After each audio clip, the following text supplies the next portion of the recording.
Every night. Now, no complaints. 5, 4, 3, 2.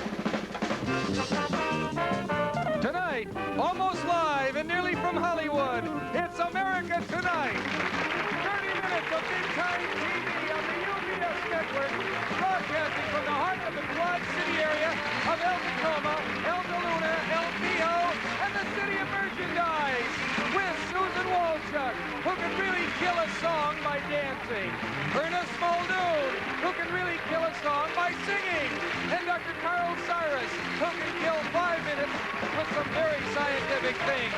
With the music of Happy Kind and the Mirthmakers, and me, I'm Jerry Hubbard. Hi, everybody. And now here's your host and mine, Mr. Mark Kimball.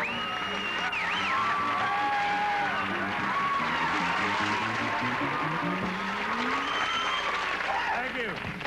Never learned this. That goes under. Okay, there. I usually wear loafers. Good evening and welcome to America Tonight. My name is Barth Kimball. Hey, how many of you... Oh.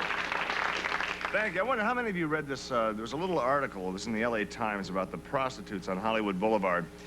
It's been disturbing me for the past couple of weeks, and, well, last Saturday night, I finally decided to take the bull, or the boulevard, actually, by the horns, or my horns, whatever it was. At any rate, I wanted to see the dimensions of this problem for myself, just for fear that this kind of thing might spread to El Tacoma if needed. So, as I say, last Saturday night, I think it was, I went up to Hollywood Boulevard just to check things out and see if that police crackdown was actually working. And just so I wouldn't attract a lot of undue attention to myself, I didn't go like this. I tried to make myself appear like what the call girls call Johns, you know. You walk up and down the street trying to look as if I was lonely and needed companionship. And I must say I was struck by two things. First of all, the police crackdown does seem to be having some good effect. I didn't see very many available women, either on the street or in several of the cocktail lounges I checked out, 10 or 12, something like that. Secondly, I did notice the famous stars in the sidewalk there on Hollywood Boulevard, and for the first time I realized how many people immortalized in those stars haven't turned out to be immortal enough. Not only are they dead and so forth, they're nobodies. I mean, I saw dozens of names that meant absolutely nothing, even to someone buried as deeply into show business as I am. And it just doesn't seem fair somehow. We all know we're living in a time, okay, of limited resources, and I'm sure long before we run out of redwood trees in Wales, we're going to run out of Hollywood Boulevard if we don't start recycling those stars. So when there's a star bearing a who's its name, like, say, well, it was Betty Grable, wouldn't it make sense to recycle it, save the initials? That's good ecology. And put Barth Kimball there on the sidewalk.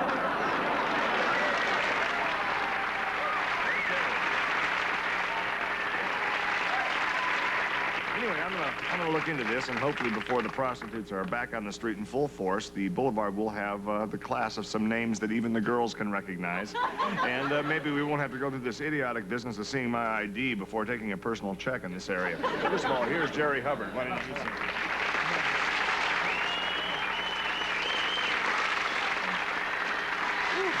That was fascinating up there. It must have been, yeah. Boy, you had a lot of nerve to do that. I talked Hap into going into town with me into Hollywood, and you're right, there is a shortage of girls. We looked around for one of these discotheques that you see on shows like 60 Minutes and all. Sure. But we found one someone recommended. It was called All the King's Men. And we went in, and my gosh, I don't know where the girls are. They're just a bunch of guys. But that didn't deter the guys, you know, Hollywood guys. They got up on the dance floor and they started dancing with each other. And so Hap and I, what the heck, we joined in, and someone came over and took a picture of us, and I think that's going to be in the papers, I hope. But, you know, they're very nice. They bought us each a couple of drinks, and the guys were very nice. And yeah. one of them asked about you, and he wanted to talk to you. So I gave him your number, only because... No. Here at the station? No, you're at home there. And he goes, I wouldn't do that.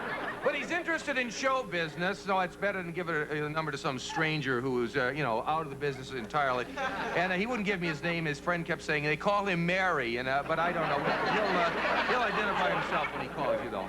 But it was some time, and I don't know, I hope those, Was this place right on Hollywood Boulevard? just up, off Hollywood, up A around... new place? Yes, it used to be a Greek restaurant. Called the Meat Rack? I don't, no, it's not the Meat Rack, no. No, this is All the King's Men, and it says, A lot of different kinds of fruit in the drinks. oh, yeah, A lot of pineapple slices and cherries Yeah, and the long yeah, stems and yeah. fancy names for them. and they had great old movie posters all over the photographs of Betty Davis and Judy Garland. In fact, that's all, it was all on the one whole jukebox, just the Judy Garland song. But it was fun. You'll have to come with us, because he's gonna... Jerry, were the doorknobs all right down here? No, that's another place there. Are you kidding me? That's the silliest thing I've ever heard of. Just teasing. Yeah, no. I think you got taken. You know, this show is kind of a Noah's Ark, actually, of... But Hap's a great dancer. I never realized it. More on that later. Yo, what was the first word, moron? You know, as I started to say, this show is kind of a Noah's Ark of new talent, and I'm not just talking about the fact that we came out here two at a time. We take a lot of so-called performers who would surely drown by themselves, and we rescue them by taking them aboard 2 by 2 here on the show. These are people that couldn't get on Mike Douglas if they shot the president, but we, we get them on here. It's in a segment we call Share the Stage. You can't share your nose, you can't share your age, but on America Tonight, you can share the stage.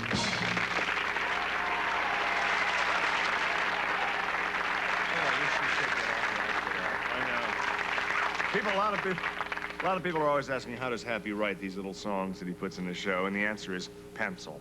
Okay, on Share the Stage, 2 acts actually will perform simultaneously, and each has, I guess, a 50-50 chance of being seen. Pretty good. Sometimes it's less if we're breaking in a new director, who knows. Tonight, the operatic stylings of Mr. Ernest Muldoon and a demonstration of the marital arts. Excuse me, it's martial arts. The martial arts by Miss Susan Walchuk.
Thank you.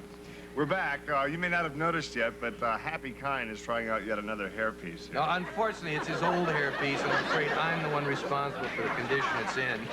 Jerry, again? Yeah. Well, you know, I tried to tried to bleach it once. Yeah. And it came out, it looked like a surfer, and then I tried to make up for it by putting it back in the original color, and then I put it in the dryer, and that shrunk it. So I feel about the size of the hairpiece. Yeah, well, you should.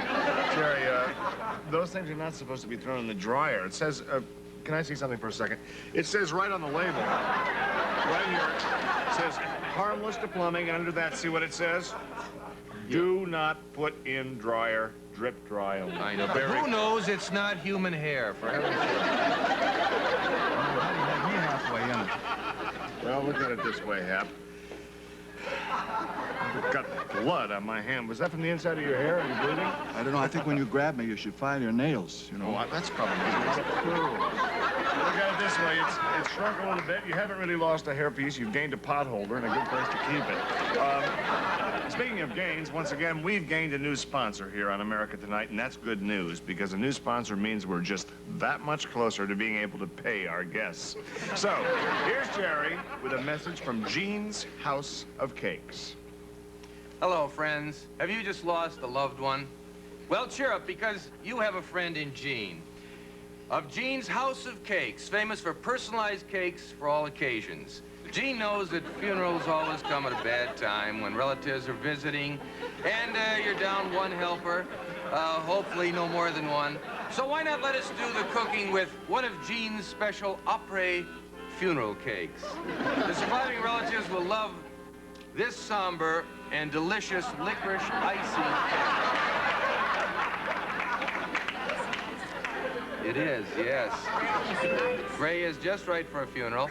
Comes complete with these handsome symbols of the faith of your choice. Simple, elegant, and tasty. Delicious. Is it? Well. Yeah, I made it myself. And not too fattening. But if you can't gain weight after the loss of a loved one, when can you? That's what I always say. I mean, who's there to criticize?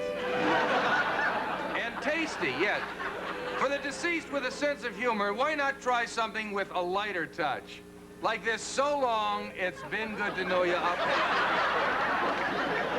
Yes, for that remembrance with a smile, try this wacky, wonderful trick candle. Your friends just might die laughing. Or, for the ultimate... Okay, Gene, stop blowing. Or, for the ultimate tribute to the person who left money, Gene can go all out and bake a full-length replica of the deceased. Her house of cakes ovens can handle up to 6 foot 3 inches. Is that right? Yeah, you know, I'm glad I sponsored you. You're a nice person, you know. Okay, thank you. These won't cause fire, will they? They stop by themselves. Oh, so unless your loved one was a Los Angeles Laker, no problemo. Yes, if you're planning to lose a loved one, why not stop into Gene's House of Cakes? And remember, from weddings to wakes, Gene's got the cakes. As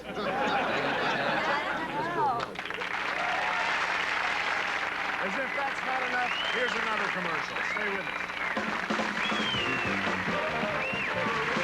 us. This world of advanced technology, all this notwithstanding, we tend to forget that there are still some very primitive people walking the earth. Some of them are co-hosting TV shows. And tonight we welcome an anthropologist who recently made a study of one such primitive tribe. Please welcome Dr. Carl Cyrus.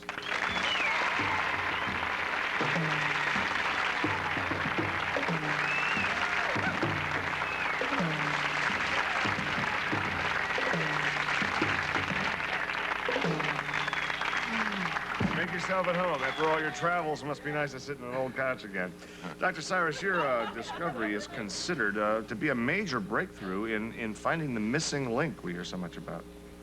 Well, Both, in 1963, we discovered a tribe in the Philippines called the Binoca tribe, which we thought to be... Binoca?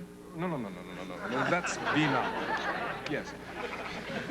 Which we thought to be the most primitive tribe in the existent world. They had never seen the white man. They only ate fruits and berries. But recently, in the jungles of Brazil, we came in contact with the Taguki, a tribe of people who are the most primitive on Earth. Wow, now what could be more primitive than the people you mentioned, though? They're just a bunch of berry pickers. That seems like the bottom of the barrel there. Well, you see, amazingly enough, that they were, you see. The Taguki were so primitive that they couldn't even gather food. You see, the birds fly down with berries in their beak and feed the Taguki. Gee, it really sounds like these people were rather helpless. Absolutely. I think that's what he's trying to say, though, Jerry. Okay? Yeah, well, you see, fortunately, this isn't their only way of getting food. You see, the Taguki women nurse their children very late, into their teens. Yes, you see, it isn't uncommon to see a young Taguki nursing her baby, while at the same time she herself is nursing on her mother. You didn't bring along any pictures of this group nursing. I'm afraid not. Just our luck with all these crackpots that keep coming in with pictures of field wildlife and the sky above and the mud below. We got those up the Taguki. No offense, Professor. Your Honor. Professor. Doctor. Do they have any beliefs or benefits, kind of religions, that kind of thing? Oh, no religions at all. They do have a ritual which is similar to the marriage ceremony. Okay. You see, when when two people fall in love, Right.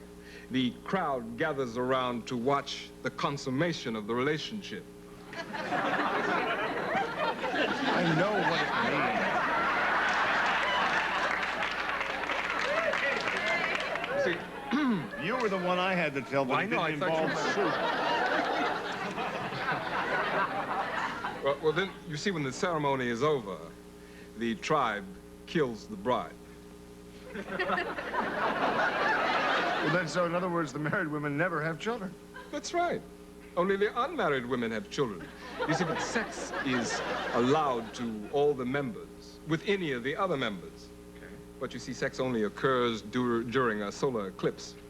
There must be a heck of a scramble every 10 years to find someone to go out with. Oh, yes, and the ones who are left out usually run up to the top of the hill and try to figure out where the moon went. I often wondered that myself. You wonder that every day. Have you been able to civilize these people at all, Doctor? Well, you see, it is our usual policy when we come in contact with the primitive people untouched by civilized man to leave them alone, see. But in the case of these people, they needed a lot of help. Yeah, it sounds Yes. They needed to start with the basics. For example, none of the tribe even knew how to sit down. Yes. You see, gradually we taught the Taguki that they must first bend a little.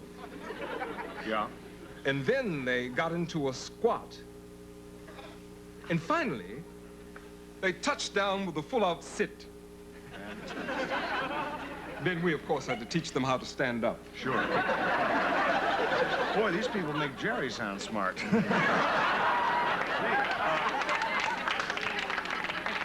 It's wonderful work you're doing. Let me ask you, what else did you teach them? Anything else? Well, let's see. We taught them how to run. They could hardly walk. And we taught them how to crouch down when they were running under a low branch. The men of the tribe were very pleased with this, to learn this little trick. Yeah, yes. We taught them how to scratch. You see, prior to this, when they had an itch, they would just jump up and down a lot. We taught them how to point. And finally, we taught them how to drink from the river. You see, up until this time, the Taguki would stand out in a rainstorm with their mouths open. Amazing. And then we broke them of a very self-destructive habit, which was they never could get used to the idea that it wasn't all right to take a nap in the river. Sure. You take a long one that way. Yes, you do, yeah. You know, this is kind of a happy and sad story altogether. Sad because these people are so stupid. And yet happy because through the history of mankind, and correct me if I'm wrong, the minority races have always kind of improved themselves, risen to a new level in spite of unbelievable handicaps and obstacles. And many of our black brothers in this country have gone through that same historical procedure until today. They have gained a certain stature, which we can all be proud of. And I think these natives should take a cue and example from our black brothers.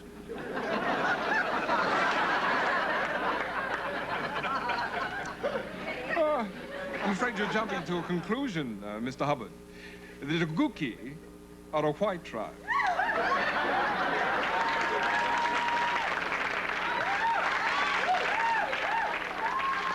These are your ancestors, That's great. We found it. Well, thank you very much, Doctor, for telling us about this. This is amazing. And they sound like amazing and, in fact, somehow charming people. And it also helps us for discovering Jerry's roots. And once you know your roots, maybe you can go on a network and be there every night for 3 solid weeks, and I can be here alone. We'll be right back after these words.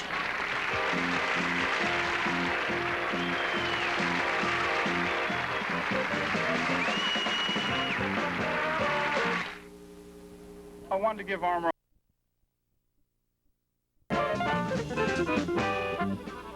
What he said was consummated. Yeah. The other thing, what you thought it was, that's a digestive problem, Jerry. For crying out loud. I wondered why it happened to everyone on their wedding night. Well, that's about the end of our show for tonight, possibly our careers. I'd like to thank my guests, the martial artist, the partial singer, and best of luck with, is it the Bianca tribe? Bianca is the dagger, of course. Well, it's Taguki, actually. Taguki. Okay, we'll look for him. Okay, thank you very much. That's our show for tonight. Good night, or our show for Good Night Tonight.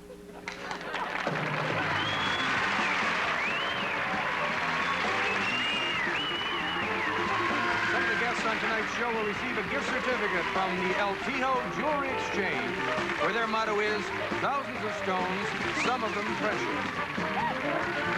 Also tonight, some members of our studio audience will receive the following: classic furs from Ditto's, the Feel to Fit Company. Pants make every woman feel beautiful in sizes 3 to 13 and 8 to 18. And I like to see my size.